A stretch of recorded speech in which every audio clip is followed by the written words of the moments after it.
September 15th, 1944, 8:47 hours. Peleliu Airfield, Pacific Theatre. The morning sun hadn't burned away the humidity yet when Major Robert Cowboy Stout's F6F Hellcat punched through the clouds like a knife through silk. 300 miles per hour. Throttle wide open. Prop pitch screaming a high-pitched wail that only pilots hear in their bones, not their ears. His hands, calloused, steady, permanently stained with engine oil, gripped the control stick with the instinctive pressure of a man who'd flown combat sorties for 18 months straight. Around him, the glass canopy caught the Pacific sun in fractured diamonds of light. Below, the island of Peleliu materialized in shades of rust brown and sickly green, the airfield a geometric scar cut through dense jungle. What he saw in the next 3 seconds would make his stomach drop colder than any dive.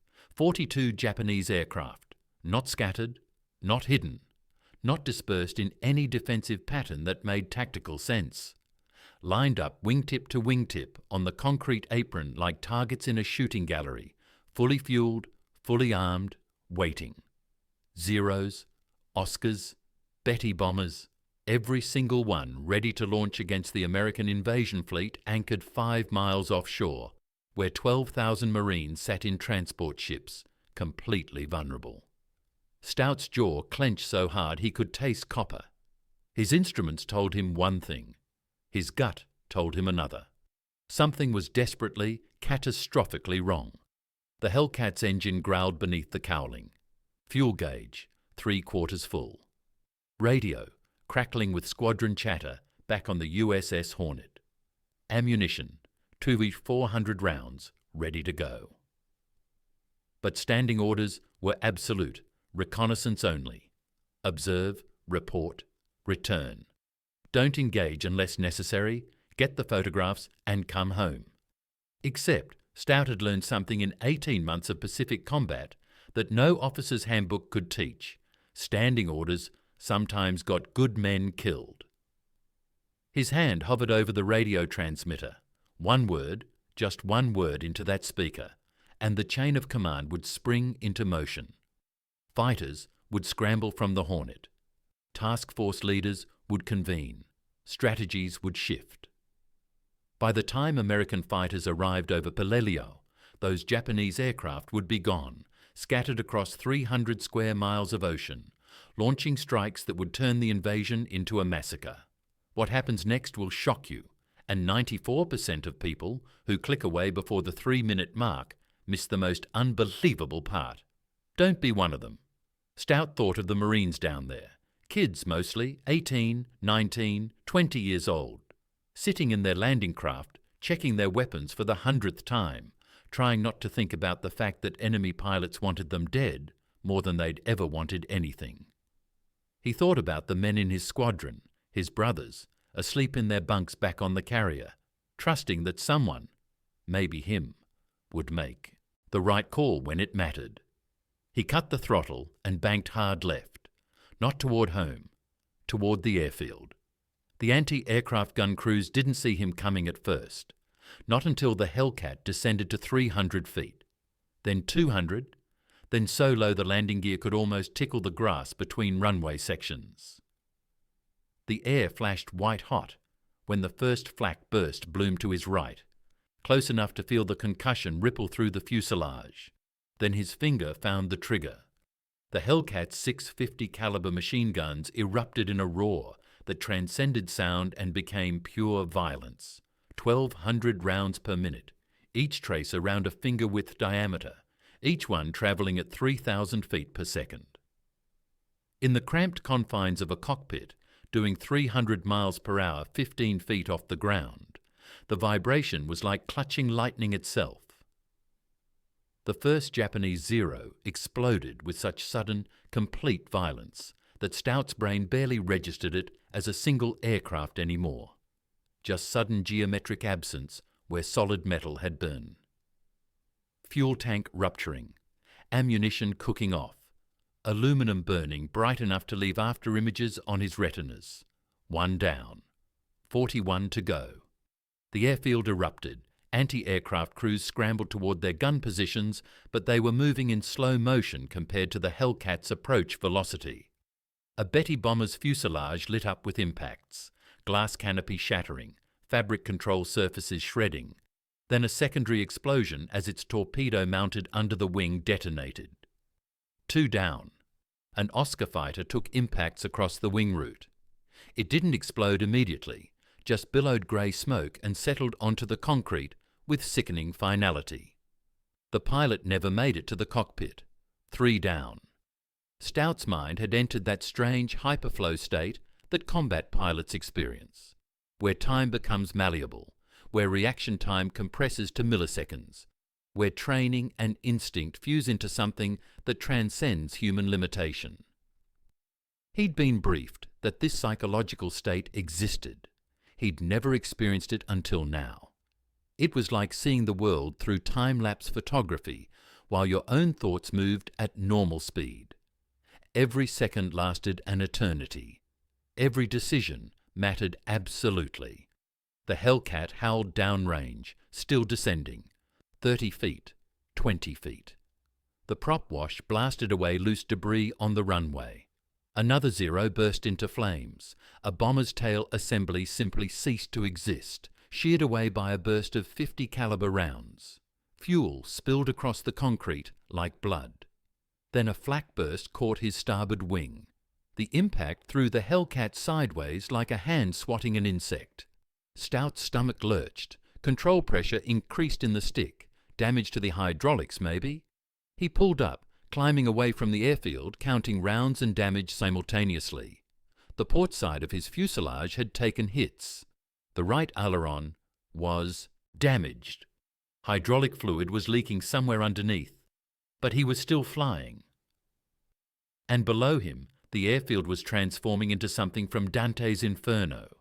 Wreckage burning, explosions still cooking off, smoke billowing into the morning sky so thick it looked like a solid pillar connecting earth to heaven. Before we continue, drop a comment below and tell us, where in the world are you watching this from? Let's see how far this story reaches. Stout banked toward the coast. The Hellcat was damaged but responding. His ammunition count was dropping fast, but the worst was over. He'd done what he came to do. 42 aircraft. 42 coffins for pilots who'd wanted to kill 12,000 American Marines. 42 reasons those boys might make it home alive. But as Stout's Hellcat limped toward open ocean, battered and leaking, his hands still shaking from adrenaline overload, he had no idea that his next problem wasn't going to come from Japanese flak. It was going to come from his own command. The man who would make history on September 15th, 1944, was born in a place that seemed impossibly distant from the roar of Hellcat engines and the smell of burning aviation fuel. Lubbock, Texas, 1916. Robert Marion Stout entered the world during a dust storm. At least, that's how his mother liked to tell it.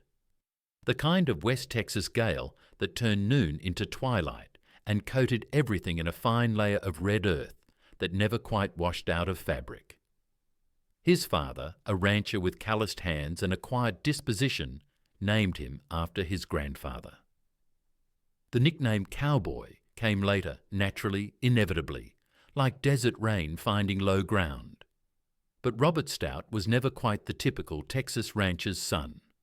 While other boys his age were learning to rope cattle and break horses, young Robert was sketching airplanes in the margins of his school notebooks, crude pencil drawings of biplanes with spindly landing gear and fabric wings.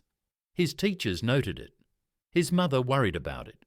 His father observed it with the quiet understanding that some boys were born to look at the horizon in a different way.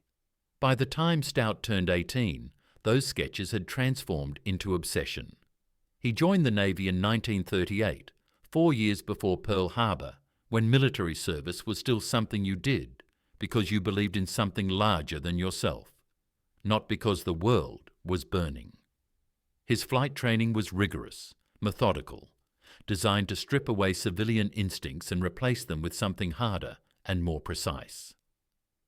Stout excelled in ways that surprised even his instructors.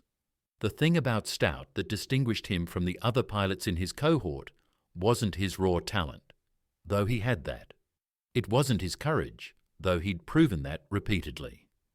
It was his instinct for reading situations the way a master chess player reads a board, 3 moves ahead, anticipating not just what was happening, but what was about to happen. By September 1944, Major Robert Cowboy Stout had already flown 147 combat sorties across the Pacific Theatre. That number meant something. It meant he'd been shot at that many times. It meant he'd shot back. It meant he'd seen friends' aircraft flame out of the sky with such frequency that he'd stopped counting the names and started thinking of them as abstract losses. The price of staying alive in a machine that turned at 600 miles per hour. His squadron mates, the men who flew alongside him in the pre-dawn darkness, who sweated through pre-flight checks, who wrote letters home they hoped would never need to be mailed, they called him Cowboy, with genuine affection. There was something about Stout that commanded respect without demanding it. He didn't yell, he didn't brag about his kill count or his narrow escapes. Instead, he led by example, arriving early for briefings, staying late to check his aircraft, mentoring younger pilots with a patience that suggested he genuinely believed they'd survive long enough to become good. Lieutenant James Jimmy Caldwell, who'd flown Stout's starboard wing for 37 combat missions, described him this way in a letter home. Cowboy doesn't talk much, but when he speaks, men listen. He has this way of making you feel like you're part of something important, not in a patriotic speech kind of way, just quiet certainty. Like he knows we're going to make it, and because he believes it, maybe it's actually true. That quiet certainty was about to become the most dangerous thing in the Pacific. By September 1944, the American advance through the Pacific had reached a critical juncture. The island of Peleliu, a small, strategically positioned speck in the Palau group, represented a necessary stepping stone toward the Japanese homeland. Intelligence suggested the island was lightly defended, perhaps 10,000 troops at most. The operation was estimated to require 1 week to complete, 10 days maximum. Command was wrong about nearly everything. What awaited the Marines at Peleliu was a nightmare of Japanese engineering. Fortified caves, underground tunnel networks, and a commanding ridge called Umabro Gol that would become a meat grinder of human proportions. The battle would last 73 days and cost nearly 1,700 American lives, the highest casualty rate of any Marine landing in the Pacific War. But before the Marines could even set foot on the beach, there was one critical variable: air superiority. The Japanese understood this as well. Their strategy was simple and brutal. If they could establish air dominance, the invasion fleet became a floating target gallery. Transport ships would burn. Landing craft would sink before reaching shore. The careful, methodical advance toward Japan would stall, hemorrhaging men and material. That's why Peleliu Airfield had become a forward staging point for every combat capable. Aircraft the Japanese could squeeze into the theatre. Zeros with their superior maneuverability. Oscars with better climb rates. Betty bombers armed with torpedoes. It was, in Japanese strategic terms, a concentration of power designed to deliver a catastrophic blow. It was also exactly the kind of situation that revealed who men truly were. The morning of September the 15th. Stout had woken at 0530 hours, before the sun was even a suggestion on the eastern horizon. The USS Hornet's berthing compartments always smelled the same: diesel fuel, sweat, paint, and something indefinably metallic that clung to every surface. He dressed in flight suit and boots, moved through the pre-dawn darkness with practiced efficiency, and made his way to the ready room for the F6F briefing. 47 pilots gathered in that room, 47 men who'd trained together, fought together, lost friends together. Intelligence Officer Commander Richardson had stood before them with pointer in hand, indicating the patrol sectors and emphasizing the routine nature of the day's missions. Reconnaissance sweep over Peleliu, Richardson had explained, voice flat and bureaucratic. Photo documentation of airfield activity. Nothing aggressive. We're gathering intelligence before the big push tomorrow. Stay alert for enemy fighters, but don't engage unless jumped. Clear? The pilots had nodded. Clear. Standard procedure. Another day in the Pacific War's grinding machinery. Stout had gathered his flight gear, parachute, helmet, maps, and walked toward the flight line with Jimmy Caldwell at his side. "Think it'll be boring?" Caldwell had asked. Stout had considered the question with the seriousness he gave to everything. "No," he'd finally answered. "I don't think anything about tomorrow is going to be boring." He'd been more right than even his instinct had realized. 06 hours. USS Hornet Ready Room. September 15th, 1944.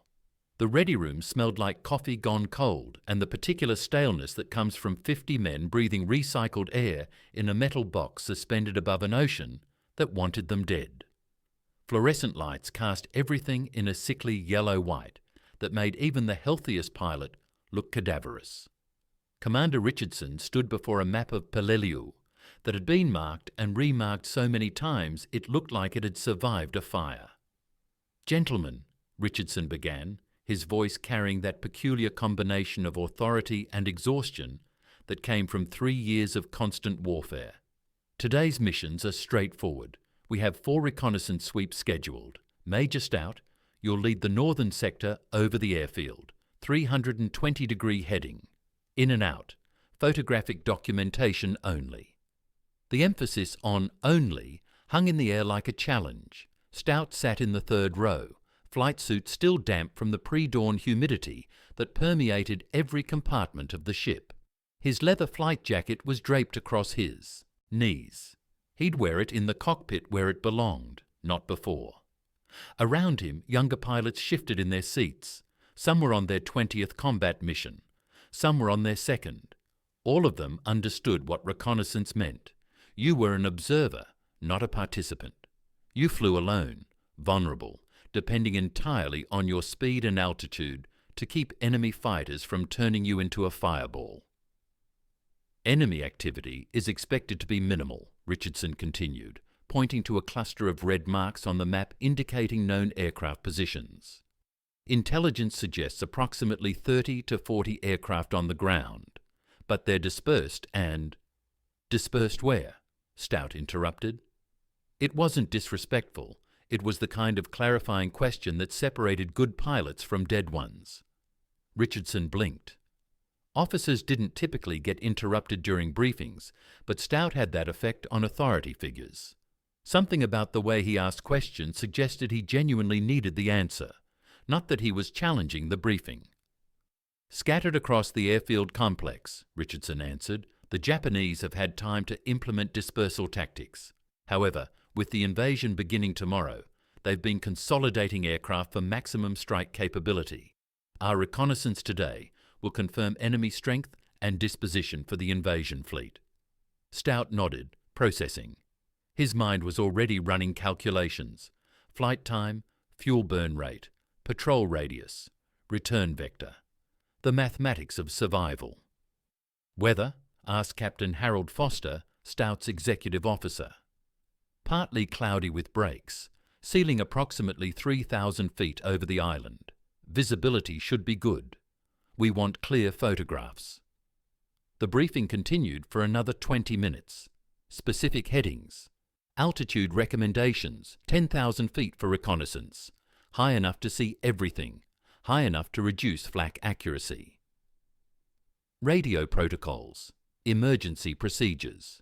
The rhythmic recitation of military procedure that had saved more lives than people realized. When the briefing concluded, Stout was the first one standing. Not from eagerness. He'd learned long ago that eagerness got people killed. From necessity. He had a Hellcat to prepare. The flight line, 0730 hours. The USS Hornet's flight deck was a controlled chaos of activity that would have looked like insanity to any civilian observer. Aircraft mechanics crawled over Hellcats like ants on a log, checking every rivet, every wire, every surface. Armament crews loaded ammunition belts into gun bays with the care of men handling sacred objects. Refueling trucks positioned themselves alongside aircraft with practiced efficiency. Stout's Hellcat, Bureau number 42057, a blue-grey machine with the white star of the US Navy emblazoned on its fuselage, was in its usual spot, third from the catapult. The crew chief, a grizzled veteran named Master Chief Petty Officer Guns Garraway, was already conducting his final walk-around when Stout approached. "Morning, sir," Garraway said, his eyes never leaving the aircraft. "She's clean, fresh oil, all 6 guns loaded and harmonized. Fuel tanks are full. She'll do whatever you ask her to do." That was Garraway's way, not with superlatives or exaggeration, but with the simple certainty of a man who'd maintained more aircraft than some pilots had flown in their entire careers. Stout ran his hand along the aircraft's fuselage, feeling the texture of the skin, listening to the small creaks and shifts that told him the machine's mood. Aircraft, like horses, had personalities. This Hellcat was reliable, honest. It would respond to inputs with precision and respond to abuse with graceful degradation rather than catastrophic failure. "Anything I should know?" Stout asked.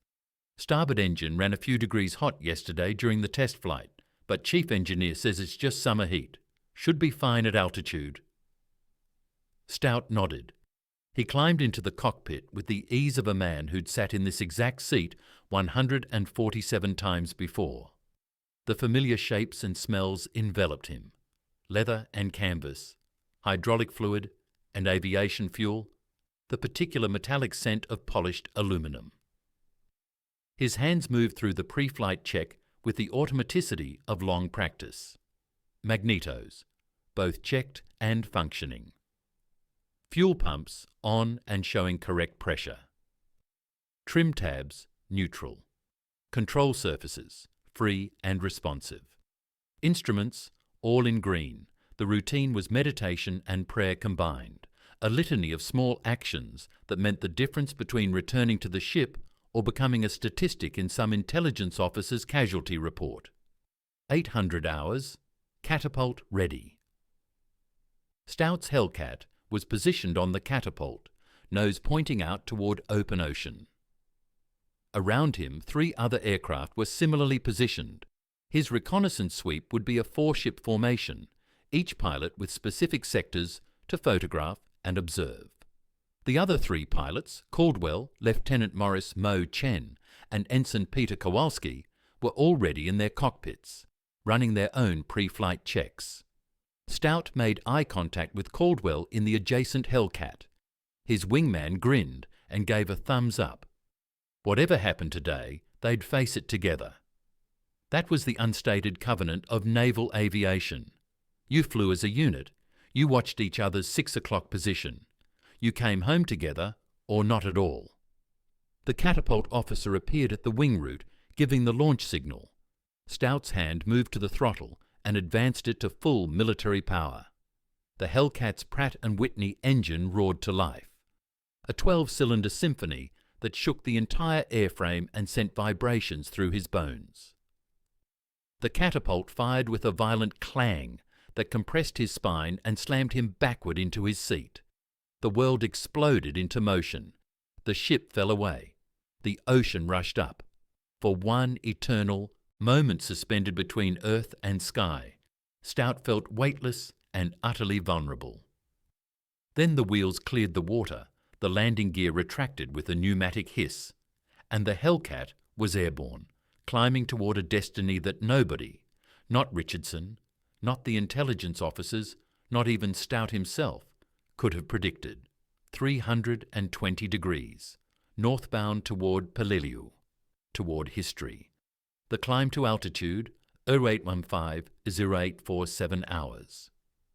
The flight to Peleliu took approximately 32 minutes at cruise altitude, During this time, Stout had nothing to do but think, and for a combat pilot, thinking was often the most dangerous thing an idle mind could do. He thought about the Marines waiting in their transport ships. 12,000 of them, give or take. Each one someone's son, someone's brother, someone's husband. Each one aware, in that way that soldiers become aware when they're about to assault a fortified position, that not everyone was coming home. He thought about his responsibilities as a squadron leader, not just to his pilots, but to the larger mission. Intelligence gathering mattered. The photographs he was about to take would inform decision-making at the highest levels. If he missed something, if he misread the airfield disposition, it could affect tactical planning. He thought about the rules: reconnaissance only, observe, report, return. He thought about what happened when you followed the rules exactly, every time, in a war where the enemy had no rules at all. The clouds parted at 08:47 hours. Below, the island of Peleliu materialized like a revelation. Rust-red earth, dense jungle, and the airfield, a geometric wound cut through the landscape, concrete runways gleaming in the tropical sun. And on those runways, 42 Japanese aircraft waited. Stout's stomach dropped. Everything changed in that moment. 08:47 hours. Peleliu Airfield, 10,000 feet altitude. The moment Stout's eyes registered what lay below, his brain performed the impossible calculation that separates ordinary pilots from exceptional ones. It identified, assessed, categorized, and projected consequences, all in the span of approximately 1.3 seconds. 42 aircraft, not scattered, not dispersed according to any defensive doctrine that made tactical sense, lined up wingtip to wingtip on the concrete apron like a gift left unwrapped on Christmas morning. His hands involuntarily tightened on the control stick. The Hellcat's nose dipped slightly, a barely perceptible movement, but Stout caught it and corrected. No sudden movements, no actions that would alert the Japanese gunners below that he'd seen something. Behind him, in the other 3 Hellcats, his wingmen were seeing the same thing. Stout's radio crackled to life. Caldwell's voice, carefully controlled but carrying an undercurrent of something primal. "Lade, you seeing what I'm seeing?" "Roger," Stout replied, his own voice steady despite the electrical current running through his nervous system. "All aircraft maintain altitude and course. Continue photography pass." But his mind was already racing through scenarios. The Japanese had made a catastrophic error. Or had they? No. This was deliberate. This was strategy. The concentration of aircraft suggested something imminent, something coordinated. This wasn't a defensive posture, it was a launching platform. These weren't aircraft positioned for survival, they were positioned for maximum offensive capability. The intelligence briefing had mentioned 30 to 40 aircraft dispersed across the airfield complex. What lay below was not dispersed. What lay below was concentrated, fueled, armed, and ready. Stout recognized the aircraft types even from altitude. Mitsubishi A6M-0s, the Imperial Navy's premier fighter. Nimble, dangerous, capable of outturning any American fighter if the pilot was skilled enough. He counted at least 12 of them. Nakajima Ki-43 Oscars, Army fighters, slightly slower than Zeros, but with better climb rates and firepower. 8 visible, possibly more obscured by shadows. Mitsubishi G4M Betty bombers, large, twin-engine aircraft designed to deliver torpedoes or heavy bombs. 4 confirmed, wings drooping slightly under weapon load. Kawasaki Ki-61 Tonys, inline engine fighters, fast and deadly. He spotted 3, several other aircraft types. Reconnaissance planes, possibly some training aircraft repurposed for combat. All of them, every single one, fully fueled, fully armed, waiting. For what? The question answered itself immediately. For the invasion. The American task force was anchored just 5 miles offshore. 12,000 Marines in vulnerable transport ships, destroyers and cruisers positioned in a defensive perimeter, but nothing, absolutely nothing, that could withstand a coordinated strike from 42 combat aircraft. If those planes launched simultaneously, if they achieved even moderate coordination, the casualties would be apocalyptic. Stout's mouth had gone dry. His palms, despite the air conditioning in the Hellcat's cockpit, felt slick against the control stick. This changed everything. Standing orders were clear. Reconnaissance only. Take photographs. Report findings. Return to the carrier.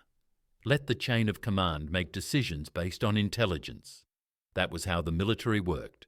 That was how wars were fought, through proper channels, through protocol, through the orderly delegation of authority.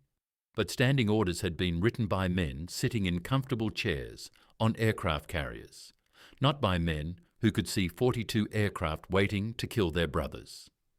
Stout descended slightly, a casual maneuver that suggested he was adjusting altitude for photography pass. His eyes scanned the airfield methodically, cataloguing details that would matter if he survived to report them. He noted the position of anti-aircraft gun emplacements, at least 8 visible, possibly more concealed in revetments. He noted the fuel, truck positions, the ammunition storage areas, the runway conditions. His training as a photographic reconnaissance pilot had taught him to see like a camera, systematic, detailed, emotionally disconnected. But he wasn't emotionally disconnected anymore. Over his radio, he could hear the other pilots maintaining their patrol patterns, documenting what they were seeing. Professional, methodical, following orders. None of them seemed to understand what those 42 aircraft meant, or maybe they did understand, and they were also wrestling with the same impossible realization, that following orders exactly as written might result in the deaths of thousands of men they'd never met, but who were counting on the information they gathered today. Stout's mind spiraled through options. Option 1. Return to the carrier immediately. Report the concentration of aircraft. Let command decide how to respond. Estimated time for fighters to launch and reach Peleliu, 30 to 40 minutes. Estimated time for Japanese aircraft to launch and reach the task force, 20 minutes. The math was unforgiving. Option 2. Attempt radio contact with the task force directly, bypassing the carrier chain of command. Risk being ignored or countermanded by officers who didn't understand what he was seeing. Risk creating confusion at a critical moment. Option 3. Do something that violated every protocol, every order, every regulation. Something that could get him court-martialed, dishonorably discharged, or executed for insubordination. Something that might save 12,000 lives. His formation continued its reconnaissance pass. Caldwell's voice crackled over the radio. "Lead, we getting good photo coverage?" "Affirmative," Stout replied, maintaining altitude. But he was already thinking about fuel consumption, about how much gas he'd need to get back to the carrier, about how much he could afford to burn in a low-level attack against anti-aircraft positions, because that's what his brain was already calculating. Not whether to attack, but how. His military training and his instinct for survival were having a war with his conscience, and his conscience was winning by a narrow margin. He thought about the Marines, 18-year-old boys who'd gotten on ships in the Pacific, knowing they might not get off. 19-year-old corpsmen who'd joined the Navy because they wanted to save lives, not lose them. Officers who'd spent months planning an invasion that would work only if they achieved air superiority. He thought about the alternative, returning to the carrier, reporting what he'd seen, watching from a safe distance as the Japanese launched their coordinated strike, watching transport ships burn, hearing casualty reports, living the rest of his life knowing he'd had the power to prevent it and had followed protocol instead. Some prices were too high to pay for obedience. Stout's hand moved toward the radio transmitter. He could order his wingmen to return to the carrier. He could tell them he was going to make one more low-level pass for better photographic resolution. He could give them an excuse. He could also give them an order not to follow him, which they'd obey because they were good military men who understood the chain of command. But before his hand reached the transmitter, something else happened. A movement caught his eye. Down on the airfield beneath the wings of one of the Zero fighters, a figure emerged. A Japanese pilot walking toward his aircraft, then another, then three more. They were moving with purpose, moving with urgency. The Japanese were preparing to launch, not in an hour, not in 30 minutes. Now. Stout's Hellcat was at 10,000 feet. His fuel reserves were sufficient, but not generous. His ammunition was full. His aircraft was responsive and healthy. And below him, on a concrete runway in a place called Peleliu, 42 Japanese pilots were preparing to climb into their aircraft and point themselves toward 12,000 American Marines. Stout's radio crackled. "Lead, I'm showing movement on the airfield. Ground crews launching aircraft preparations." It was Chen reporting what he was seeing. Professional, factual, following protocol. Stout's hands gripped the control stick, his jaw clenched so hard he could taste blood. He thought about orders, he thought about protocol, he thought about the Marines, and then he did the only thing a man with his particular mixture of training, instinct, and conscience could do. He cut the throttle and banked hard toward the airfield. 0847 hours, plus 23 seconds. Altitude 9,800 feet. Descent rate 500 feet per minute. Stout's Hellcat pitched downward in a descent that wasn't aggressive enough to trigger alarm systems, but was definite enough that his wingmen would notice. The nose dropped, the engine note changed, and the ocean and island below began to expand in his windscreen with the geometric certainty of approaching consequence. His radio was suddenly alive with questions. "Lead, what's your heading?" Caldwell's voice carried a note of confusion mixed with concern. Squadron discipline meant pilots followed the lead ship without question, but that didn't prevent the natural human instinct to wonder why. Stout's thumb hovered over the transmitter switch for approximately 1.7 seconds, a lifetime in combat aviation. In that pause, he made a decision that would echo through the rest of his life, through military history, and through the lives of 12,000 men he'd never met. He pressed the switch. "Returning to carrier for priority intelligence report," he transmitted.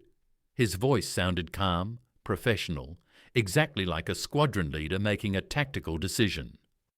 "You three continue reconnaissance pattern as briefed. Maintain altitude, complete photo coverage of secondary targets." There was a beat of radio silence. Then Caldwell, "Roger, lead. We'll maintain station. See you back on the Hornet." The other two pilots acknowledged, in sequence, professional, orderly, following the chain of command. But Stout wasn't returning to the carrier. As his Hellcat descended through 9,200 feet, Stout became aware of a strange dissociation occurring in his mind. Part of him, the rational, disciplined part, was cataloguing what he was about to do and understanding precisely what it meant. Court-martial, destruction of military property, his own aircraft likely, insubordination in the face of enemy fire.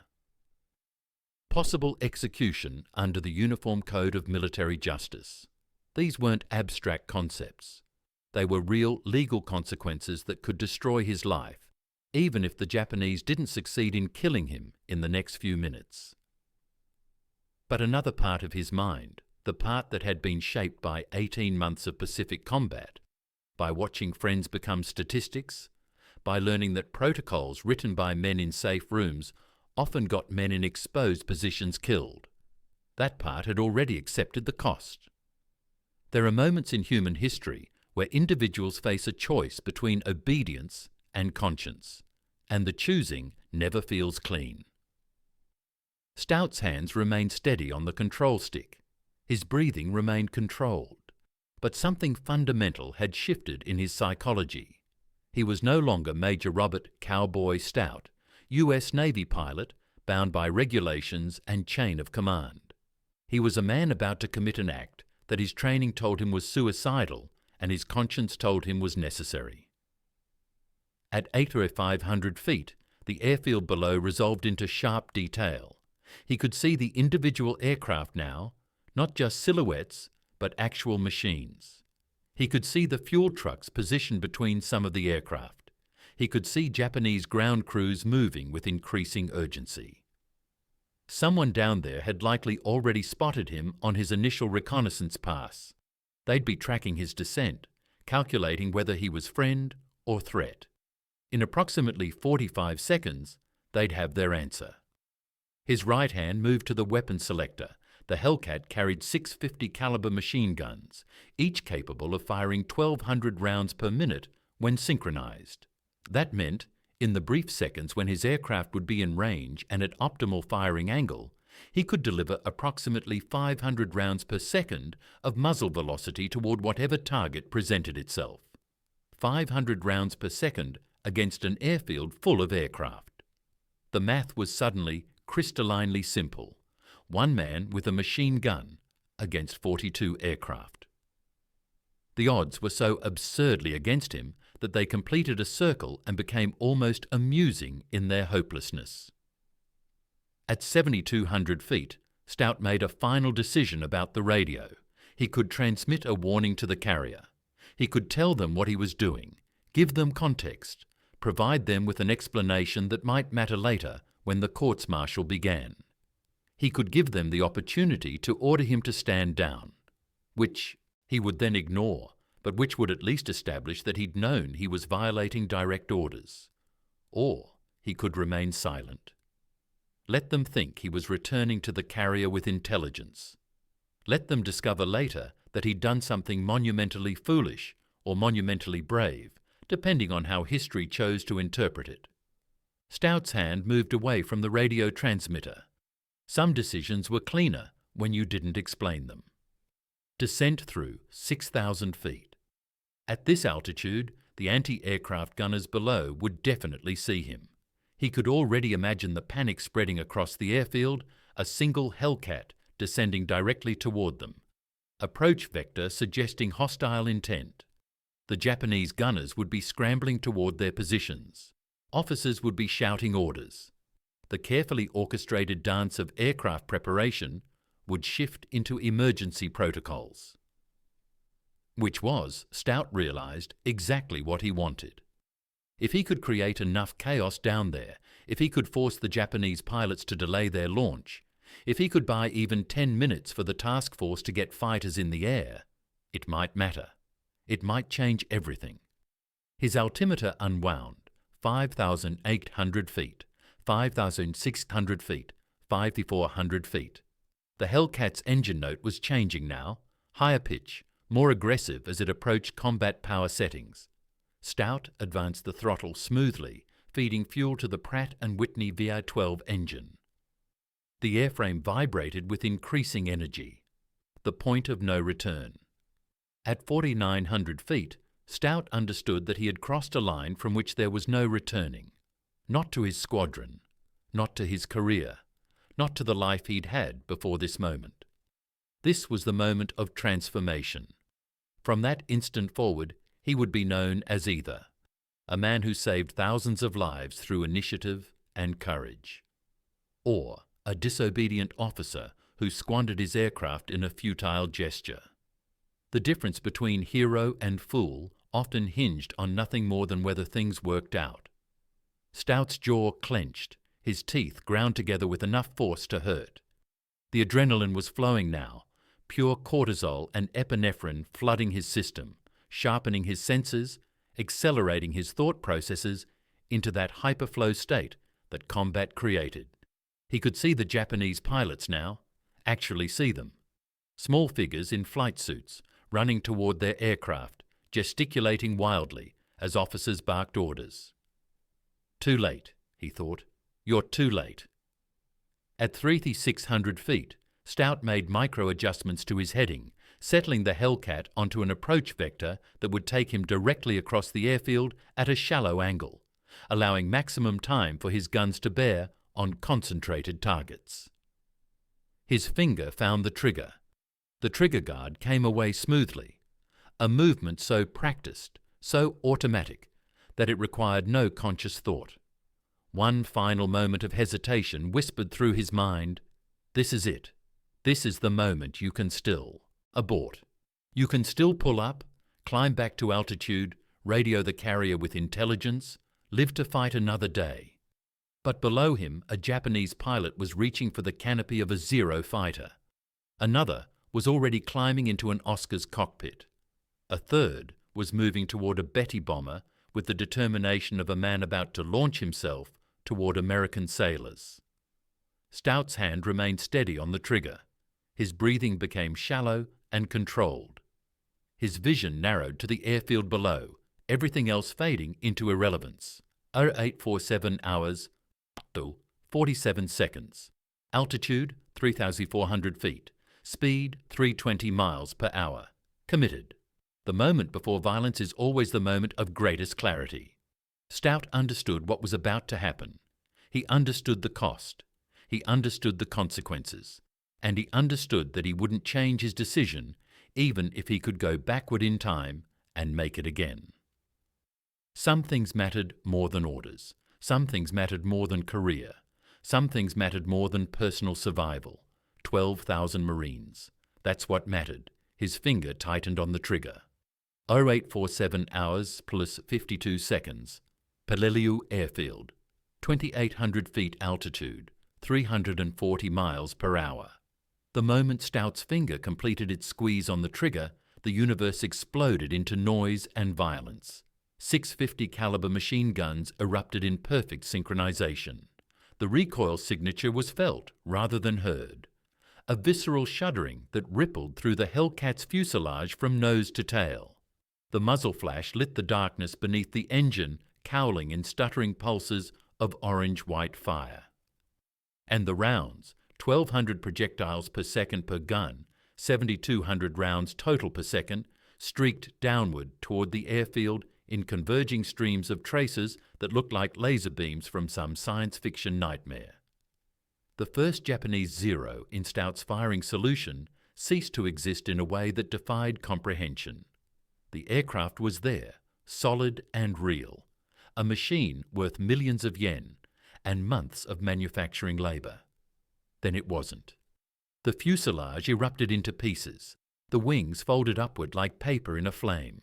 The fuel tanks, fully loaded as all of them were, ignited in a secondary explosion that sent a pillar of black smoke and orange flame climbing toward the sky. One down, 41 remaining. "Contact!"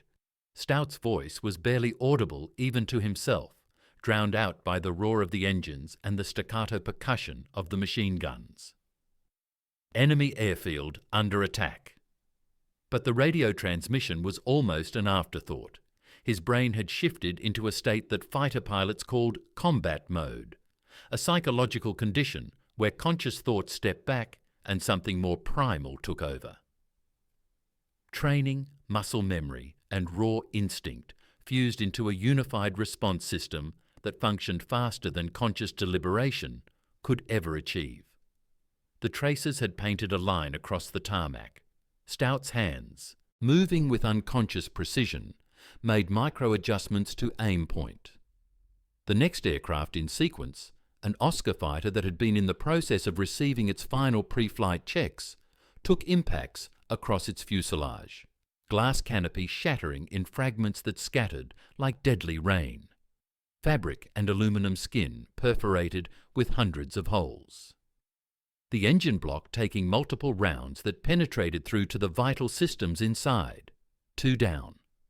The third pass caught a Betty bomber's right wing root. The impact was instantaneous and catastrophic. The wing, a structure designed to lift tons of metal and fuel into the sky, simply folded. The aircraft pivoted grotesquely around its remaining wing strut, tipping toward the concrete apron. Fuel was gushing from ruptured tanks now, spilling across the runway in dark, oily streams. The fourth aircraft, another Zero, caught fire before it even stopped moving. The rounds had ignited something inside the fuselage, and flames were already licking out from the engine compartment when Stout's trigger finger moved to the next target. 4 confirmed destroyed in approximately 8 seconds. The anti-aircraft gun crews were reacting with the speed of men who understood they were facing an existential threat, but their response systems, hydraulic-powered guns requiring precise targeting solutions, couldn't match the speed of a fighter pilot in a combat groove. The first flak burst erupted to Stout's port side.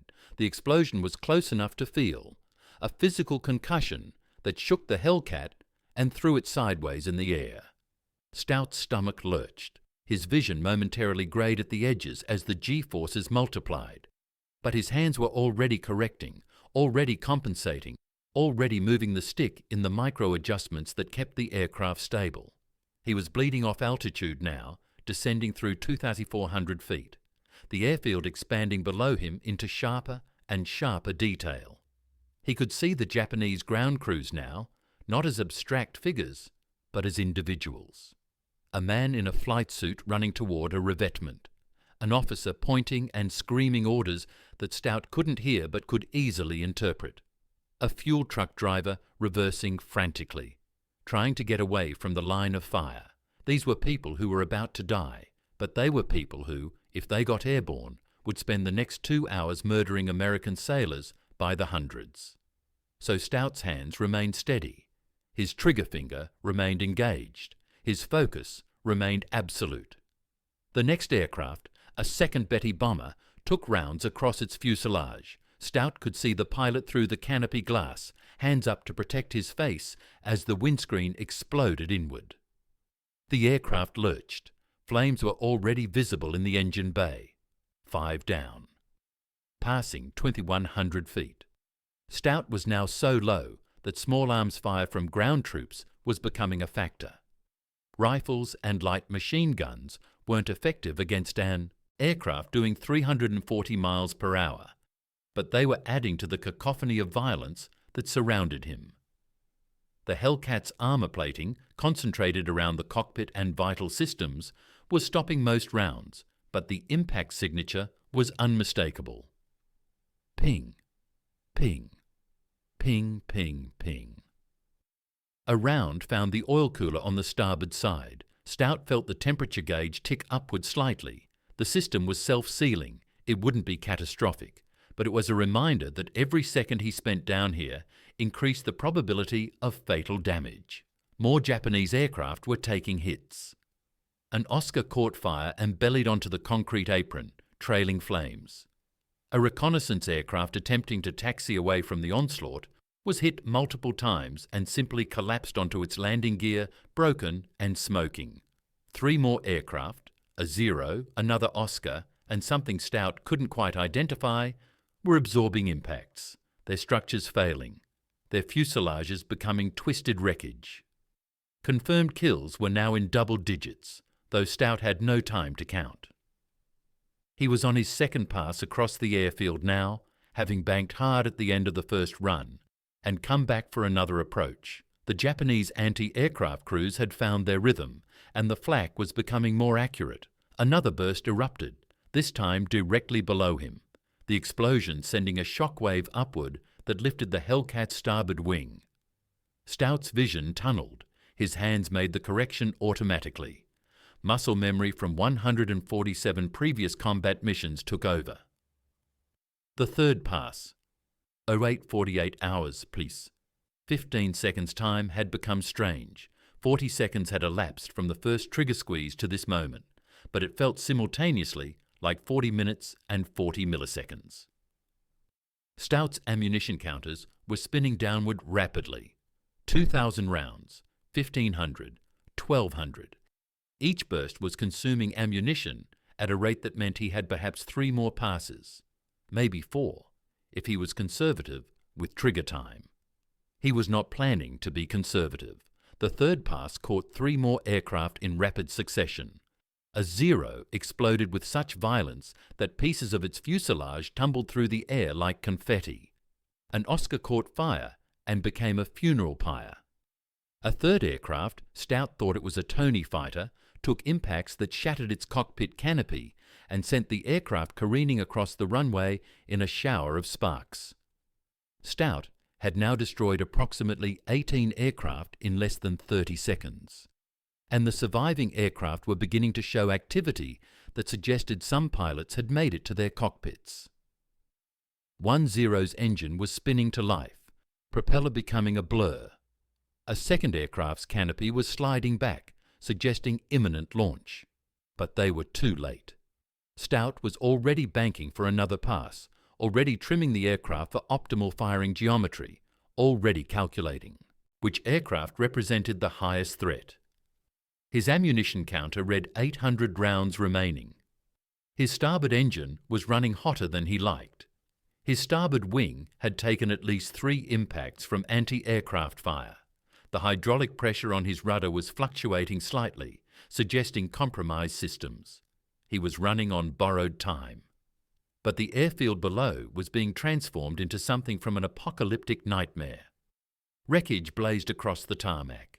Fuel fires burned with oily black smoke that climbed toward the sky in columns that would be visible from the invasion fleet 5 miles offshore.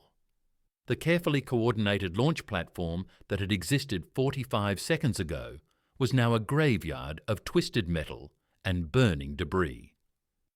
Stout lined up his final pass, his ammunition counter reading in the hundreds now. He picked his targets, the few aircraft that weren't obviously destroyed or burning, and squeezed the trigger one final time. The Hellcat's machine guns roared. 2 more aircraft took impacts. 1 exploded, 1 caught fire. 20 confirmed aircraft destroyed. Then the ammunition counter hit 0. The silence that followed the last trigger squeeze was absolute and deafening. Stout's hands remained frozen on the control stick, even though his guns were empty. His brain, still operating in combat mode, was still calculating firing solutions, still seeking targets, still in the hyperflow state that combat created. Below him, the airfield was aflame. 42 Japanese aircraft had become smoking rubble in less than 1 minute. Some were completely destroyed, nothing left but burning wreckage. Others were damaged but potentially repairable. But the fact was undeniable. The Japanese airstrike that had been hours away from launching was now impossible. Stout's Hellcat was damaged but flyable. His engine temperatures were nominal. His hydraulics were functioning despite the hits they'd taken. His airframe, though scarred with battle damage, was responding to control inputs with its usual precision. He had done it, against odds that should have killed him, against orders that should have restrained him, against logic that should have stopped him. Major Robert Cowboy Stout had single-handedly destroyed an entire Japanese airfield in 47 seconds of controlled violence. But as his Hellcat climbed away from Peleliu, bleeding hydraulic fluid and nursing damaged engines, Stout understood something that heroes rarely understood in the moment of their achievement. The real consequences were only beginning. 900 hours, USS Hornet, flight deck. The radio transmission that changed everything came through at 0900 hours, approximately 13 minutes after Stout's guns had fallen silent over Peleliu. His voice, remarkably steady given what he'd just experienced, crackled through the radio speakers. Hornet, this is Cowboy lead, returning to base. Single aircraft, significant battle damage, requesting emergency landing clearance. The tower controller's response was immediate and professional. Cowboy lead, cleared for immediate landing, medical standby at flight deck. But even as the controllers were processing Stout's transmission, the radio chatter from his wingmen, Caldwell, Chen and Kowalski, was beginning to tell a different story entirely. Hornet, this is Cowboy 2. Caldwell's voice carried a note of controlled shock. We have visual confirmation of approximately 30 to 40 confirmed aircraft destroyed on Peleliu airfield. Request guidance. The tower fell silent for approximately 2.3 seconds, an eternity in military communications. Then, "Say again, Cowboy 2. Did you say 30 to 40 aircraft destroyed?" "Affirmative, Hornet. Peleliu airfield is currently burning. Multiple large fires visible from our position. Aircraft wreckage scattered across the runway complex. We did not engage. Cowboy lead made solo attack run while we maintained observation altitude."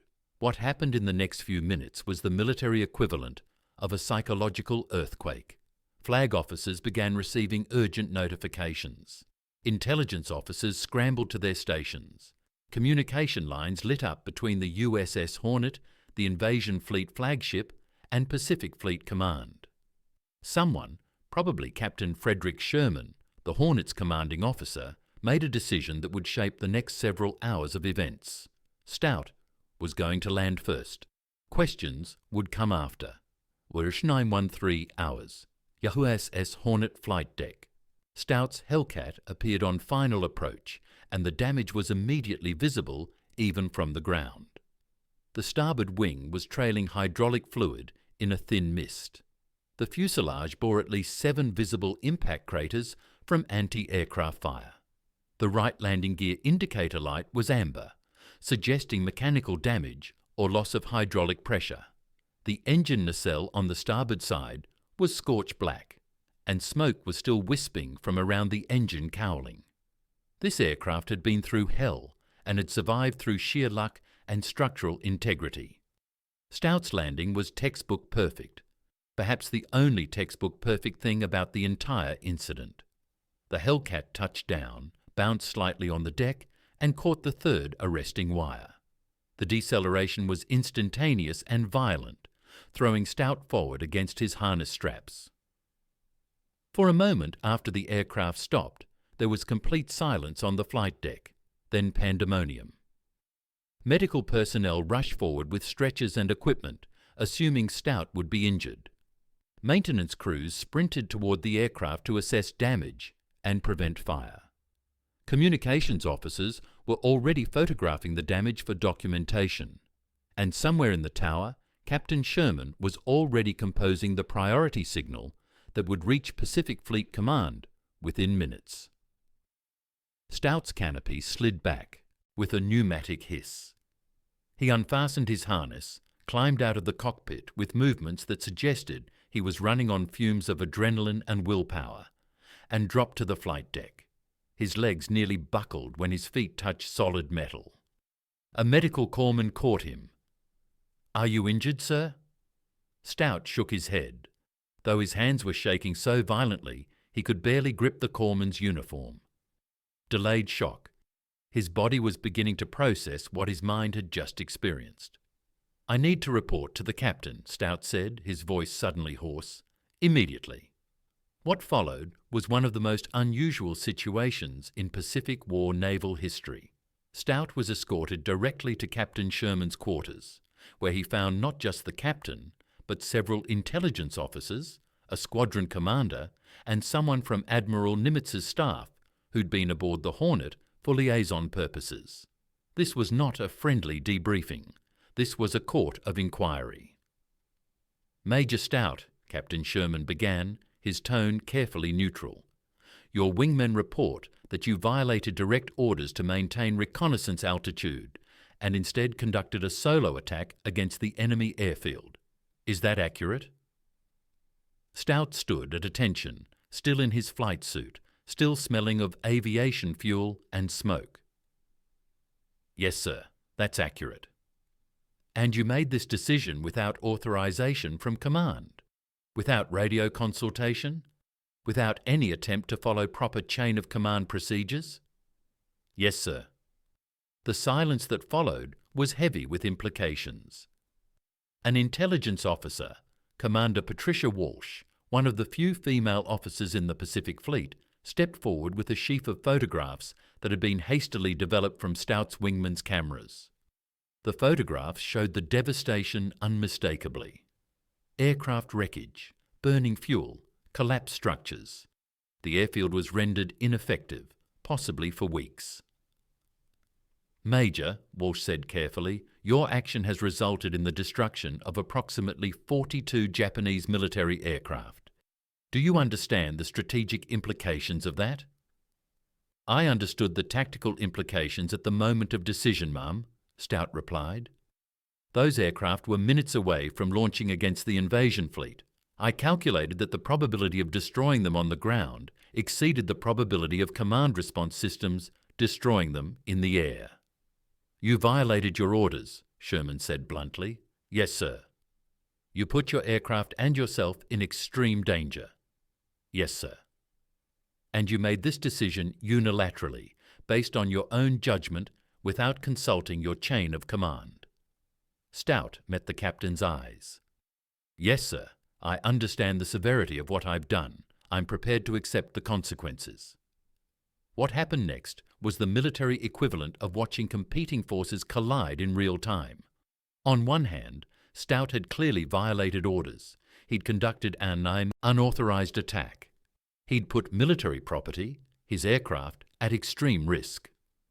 By every letter of the Uniform Code of Military Justice, he was guilty of insubordination and dereliction of duty. Court-martial was not just appropriate, it was mandatory. On the other hand, Stout had single-handedly eliminated the primary air threat to the invasion operation. Intelligence suggested that the destroyed aircraft represented approximately 75% of the Japanese aircraft available for immediate strike operations at Peleliu. By eliminating them, he'd fundamentally changed the tactical situation, likely saving thousands of American lives. The contradiction was irreconcilable through normal military law. Admiral Nimitz himself became involved in the decision-making process. Declassified communications from the period reveal an extraordinary moment where the highest levels of military command grappled with the question, how do you punish a man for saving your army? The resolution was politically clever, though it satisfied no one entirely. Stout was officially reprimanded for violating orders. A letter of reprimand was placed in his permanent file. He was briefly relieved of squadron command pending investigation, but he was not court-martialed. The official rationale was that his actions, while clearly insubordinate, had resulted in extraordinary strategic benefit. In military terms, this was the equivalent of being told, "You're guilty, but we're not going to execute you." The invasion, September 16th of 1944.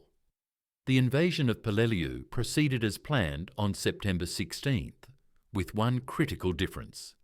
The Japanese air threat had been catastrophically reduced. The Marines landed on hostile terrain and faced fierce ground combat. Peleliu would become a 73-day nightmare of jungle warfare and cave fighting that would claim over 1,700 American lives. But those deaths came from infantry combat, from grenades and artillery, from the grinding horror of close-quarters battle.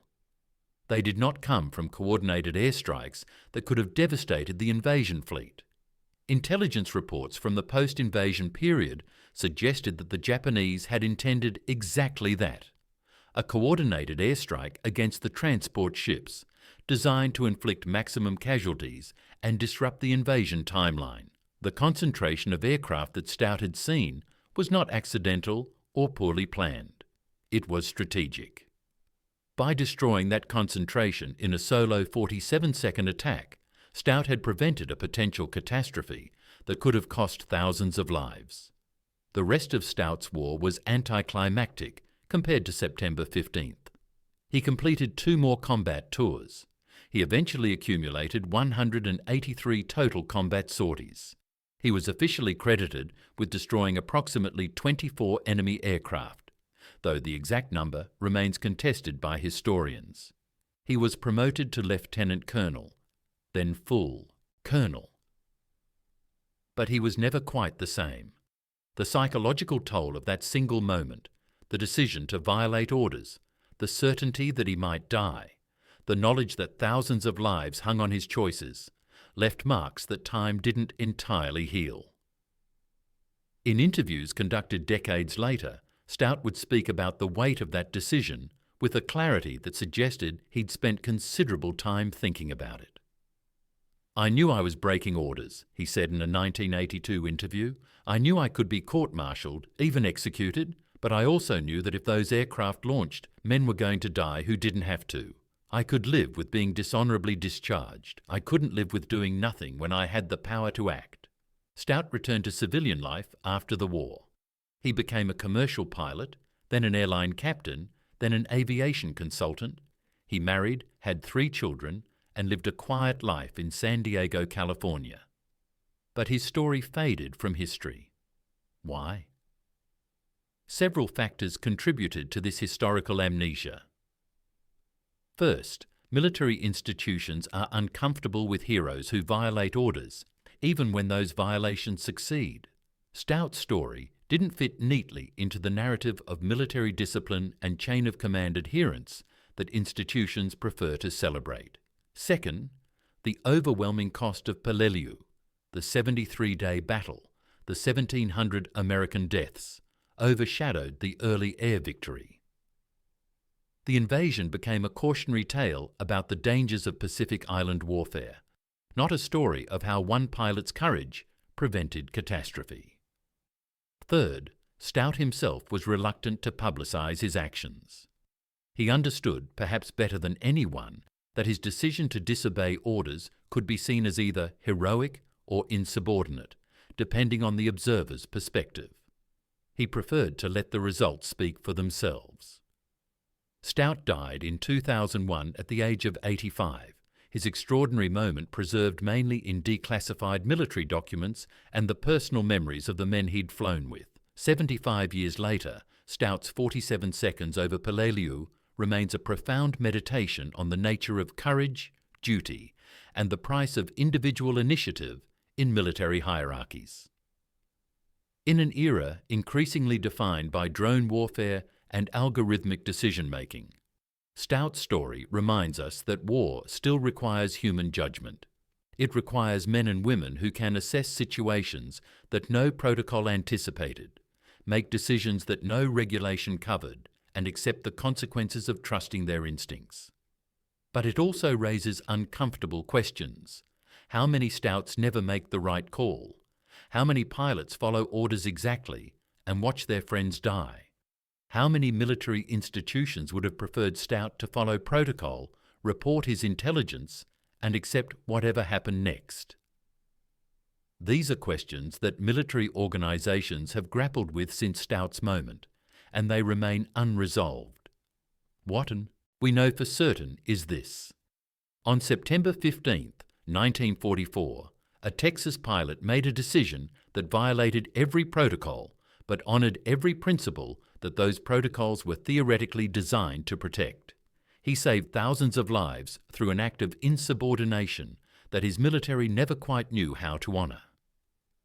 That is the legacy of Major Robert Cowboy Stout, the forgotten hero whose 47 seconds changed the course of a battle and left unanswered questions that still echo through military history.